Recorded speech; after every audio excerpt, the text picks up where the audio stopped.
In this beautiful evening. How are you? I didn't even realize that we are set to go.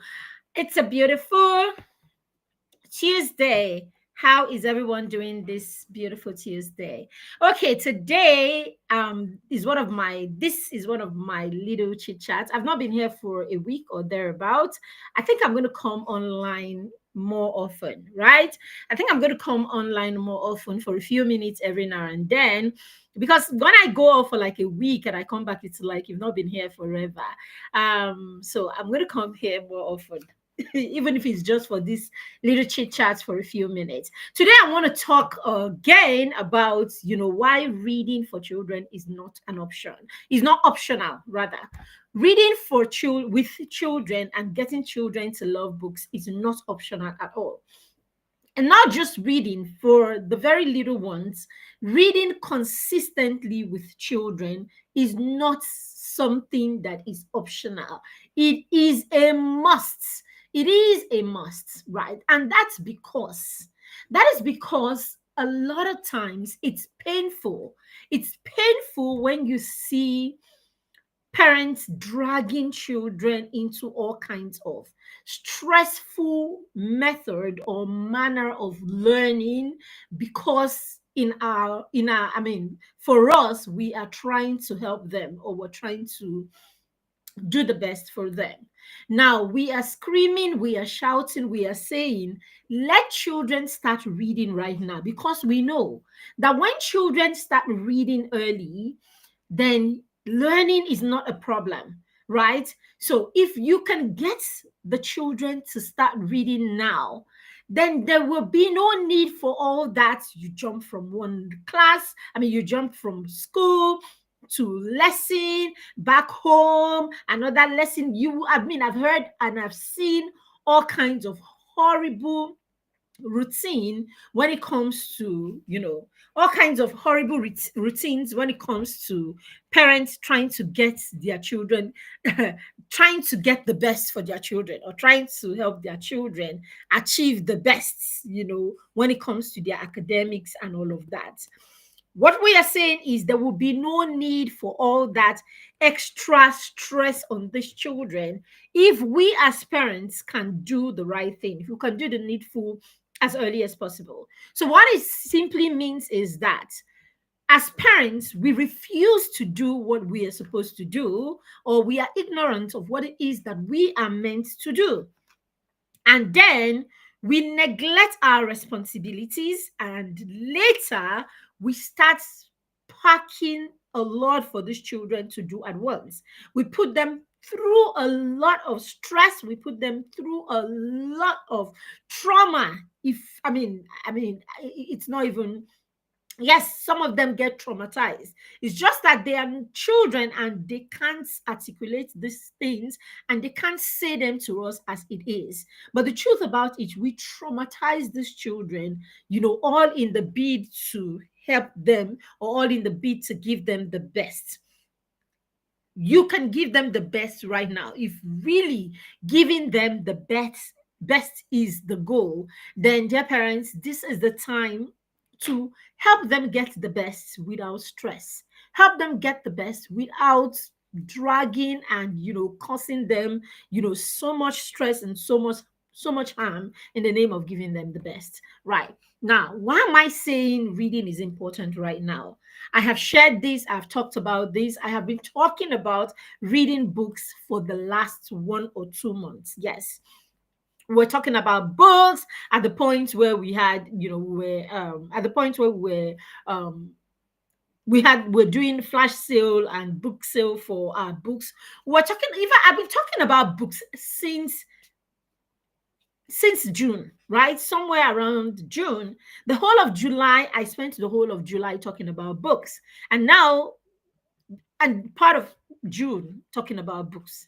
This is because it's very important. And the reason I start talking about books this period, all right, or earlier than August, is because I know that children will go on holiday, right, between July and August. And so it's a good time. It's a fantastic time for parents to leverage the holiday, right? And put reading into their plans or their routines or schedule for the holiday.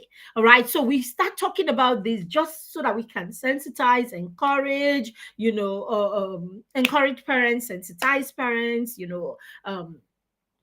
empower parents, right, to see why they need, or why children need to read, and why parents need to do something about their children reading, or their children um, cultivating a love for reading, right? When children learn to read, or when children start reading early, what you do is you normalize reading as a part of the child's life. Okay, so that's one. Number one is, once you introduce reading early, what you're doing is you're normalizing reading. So you normalize reading, and reading becomes a part of the child's life, right?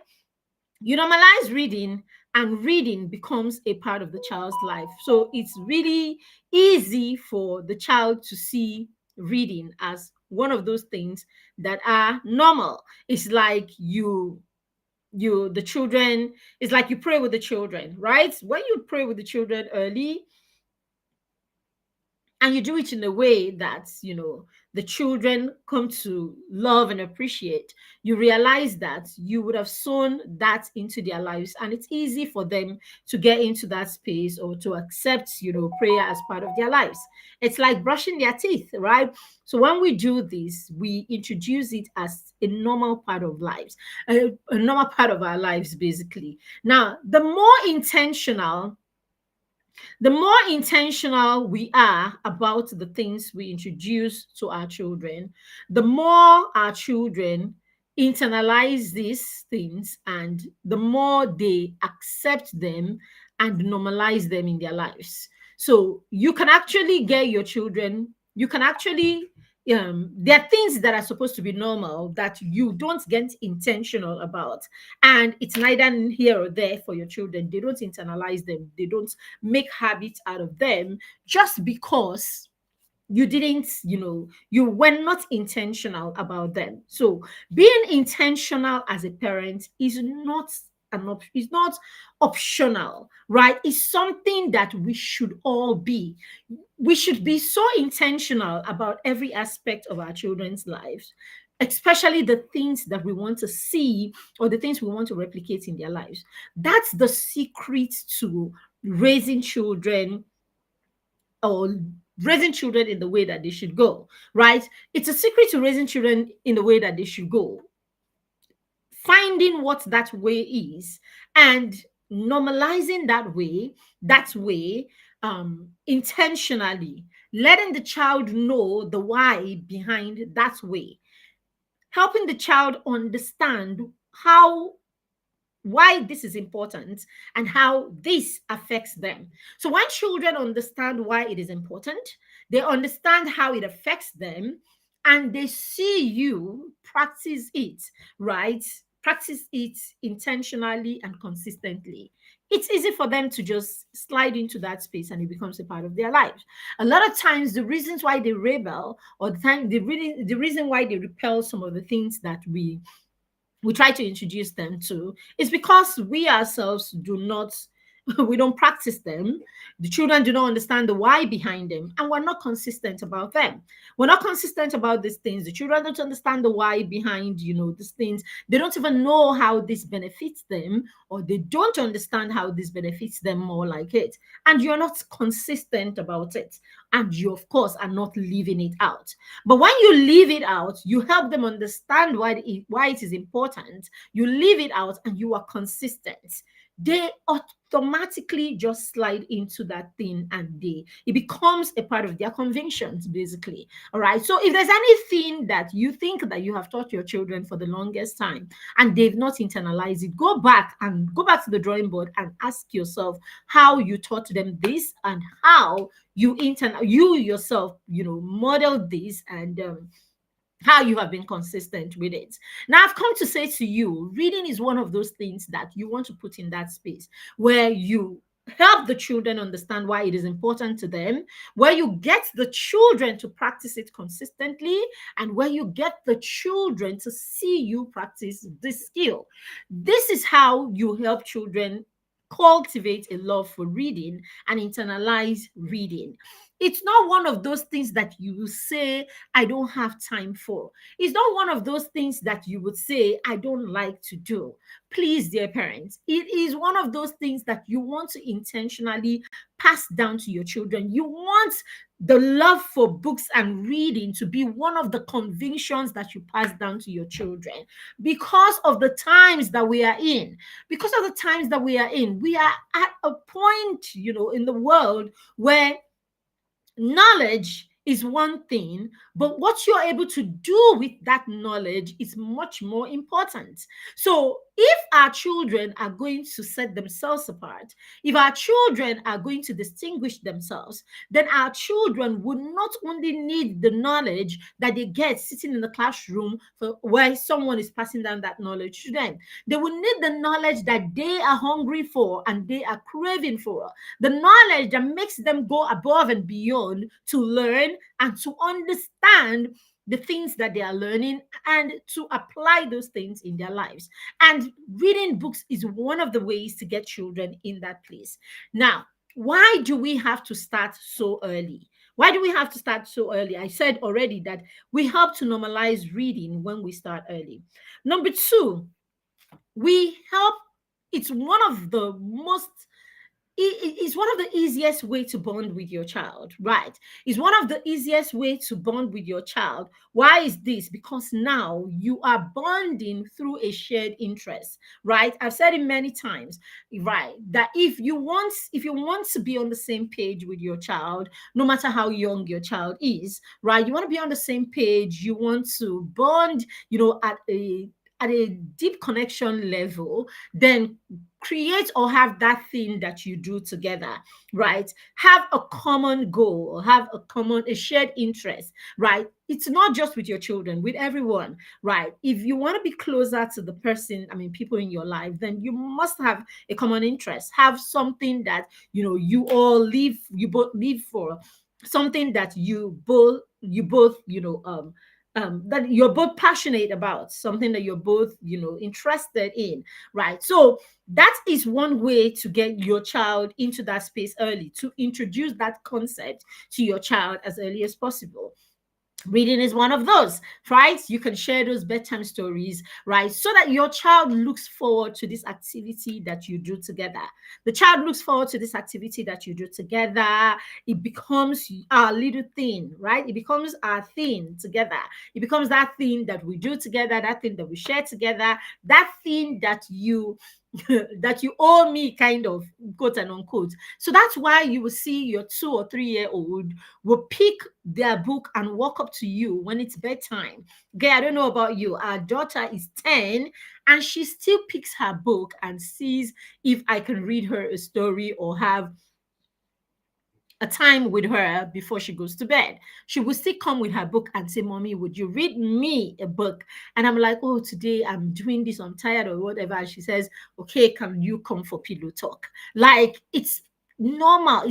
It's normalized that the last person that she speaks with, right? At every night is me or sometimes her dad. So it's been normalized. So even at 10, it has become a part of her. She would come and ask for that time, right? So it becomes your shared interest, becomes your shared goal or something that you do together. So reading can be that. You can use this to introduce this bond or this concept or principle with your child. So reading does that a lot. You can use reading to create a routine, right? You can use it to create a routine or a structure, to create structure in your home, right? basically picking a time that you read together.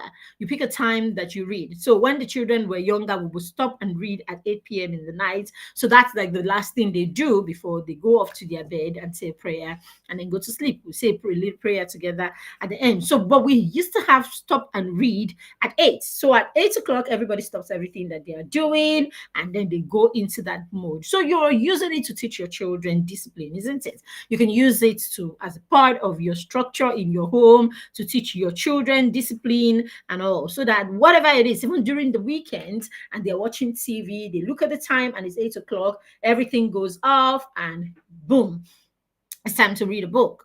For all you know, that would be one singular thing that could save your child, as they grow older. That could be that thing that, the child uses to understand the concept of discipline, right? It could be that thing that forms the structure for discipline for your child, where it's time to stop and read. We stop everything, and we stop and read. And it can be effective, more effective than most other things that you do during the day, because during the day, everybody's busy. You're probably at work, you are not there, the child is at school, the child comes back. So the afternoons are usually, a bit, busy and not everyone will be on ground. So evenings, where evenings you can throw in reading, and reading is a great activity that you can throw in the evening, and you can use that to create that structure or that system in your home where where the children understand, where you can use that as a way of creating routines in your home, right? So that works also. So that's number 4. Number 5, you can use reading. Okay, that's why I said it was that. So you can use books and reading to teach your children concepts. Okay, you can use books and reading to teach your children concepts. You can be teaching the child about a particular thing or working on a particular thing with your child, and books become the tool or the materials that you can use to drive a point, right? To drive a point home, basically, right? For instance, I just wrote a book. I just wrote a book, The Enemy Who Stole My Time and How I Can Get It Back. See, by the time your child finish reading that book, even you as an adult, by the time your young child or your teenager finishes, reading that book, I promise you there must be a shift. There must be a shift, especially if they are one who have struggled with, understanding time and the importance of time. So the book is all about helping children understand time and the importance of time and what they do that could be the enemy that steals their time. Right, by the time the child is done, the book is so practical that the book tells them what to do, gives them a routine, teaches them how to gain back their time. It's so relatable that the child is able to take, just reading that book, the child is able to take the knowledge and the wisdom in that book, apply them in their life, and the child is able to start recognizing time and doing better with their time, doing better with their goals and all of that. So books will help you teach your children or help your children learn certain concepts, right? By just reading. And that's where shared reading comes, right? Shared reading comes in there again, where you can read this book together, share perspective on the books together, and your child gets to learn and understand these things even more. Very important. The last one I'm going to be sharing is how reading is books. Introducing books to your children early is how you get them to be lifelong learners. Yes, you heard me right. You cannot, as in, reading is not an option, reading is a given. If you can introduce the children to reading early, if you can introduce them to reading as early as possible, what we are doing is you are making reading a part of their lives in a way that the child begins to get a sense of satisfaction from reading. When you read from a little child, first of all, the child will get trust, right? So there is trust that goes in there when you read to a child consistently, regularly, right? You read to the child regularly. The child begins to look forward to that activity, and the child enjoys it when you read aloud to them, right? It is soothing, it is comforting, it helps to build trust, and all that. So while the child is getting the comfort and getting the soothing from you reading to them, right, it becomes an activity that the child looks forward to, and that activity becomes an enjoyable activity. Now, because this activity is enjoyable every time you read, it means that the child gets a sense of satisfaction from it. And that's because the hormone oxytocin is released right into the child's system, just because it's an activity that the child enjoys, it's an activity that the child loves. And so the child's pleasure center is triggered. So basically, the child gets joy because of the books that you read to them. So the child is happy. The child is happy. The child's pleasure center is triggered just because you read, and because reading has become one of those things that is able to, cause that feeling in the child. So it is the same feeling that the child gets when the child is watching, a program or TV, because these are things that now are pleasurable to the child. It's the same feeling the child gets when the child is curious, and curiosity and trying to, discover the world and all of that. So that adrenaline thing that you get, right? That whole dopamine system, all of that system is what is activated when you read to the child. So reading becomes one of those activities that actually gives the child a sense of pleasure. It becomes one of those activities, right, that triggers their pleasure center. So reading to the child is like pizza to another child. Reading to the child is like, watching a good show, and all of that. So it's the same feeling, right? So when that becomes the case, it means that reading is something that the child would do for leisure. Reading is something that the child would do without you having to push them, force them, or anything. Reading becomes normal. Reading becomes one of those joyful things in the child's life. Now, when you have gotten your child to that point where reading is like this, it simply means that their schoolwork or reading for school, academic purpose is it's easy peasy. All right, so it's easy peasy because, hey, the child derives joy and pleasure from this activity anyway. So this is how the more you read, the more you learn. Right? So the more the child reads, the more the child learns. The more you learn, the more you know. The more you know, the wiser you become. Right? And all of that. And so why so learning becomes easy peasy for the child because learning comes easily, reading comes easily, studying comes easily. Now it's an easy activity for your child, and that's why readers end up doing well.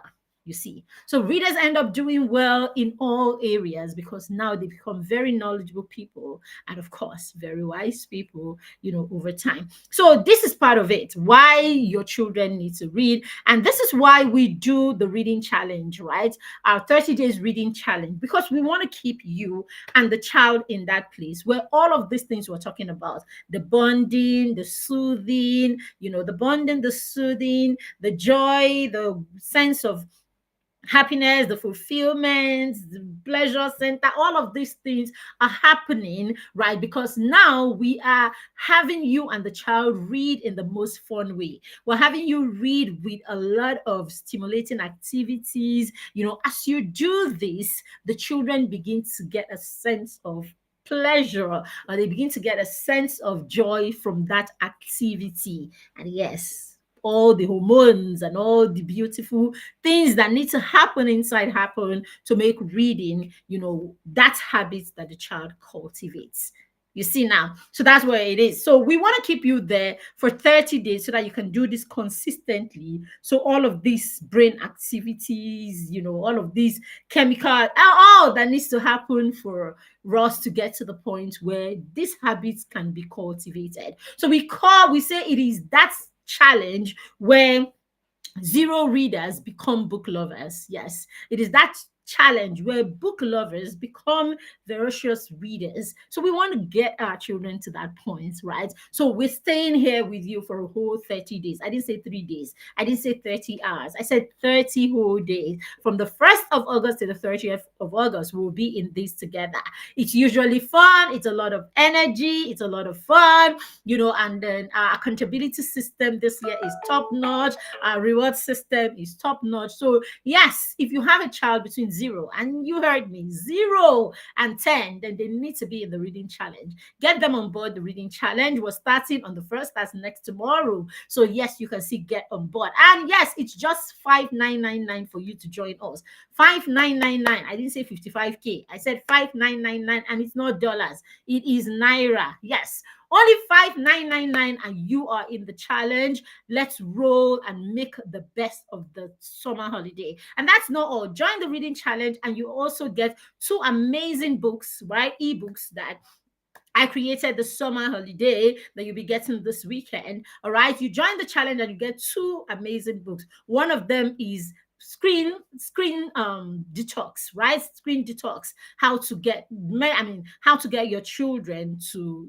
how to purge your children or detox your children, from screen time, and help them to manage their screen addiction or manage their screen viewing. And then the next one is how to help them avoid summer slide, right? So beginning August, what you can now throw into the system. Your children must have rested for 1 or 2 weeks. Now let's get them in that space where they're doing a bit of learning every day. And that learning doesn't have to be with any blackboard lesson teacher or anything. I said how to avoid summer slide without a teacher. How we can get activities in the space where the children can avoid the summer slide just by doing this. These 2 amazing guides you get for free if you join the reading challenge. And that's not all. If you join the reading challenge, you also get to be a part of our back to school masterclass. Yes, all of this. Now, all of this simply because we really want you to get the children to stay on there. Our goal is to get the children to read. That's our biggest goal. It's not the challenge, it's not the book, it's not anything. Sorry, it's not the books, it's not the back to school class, it's not any of those things.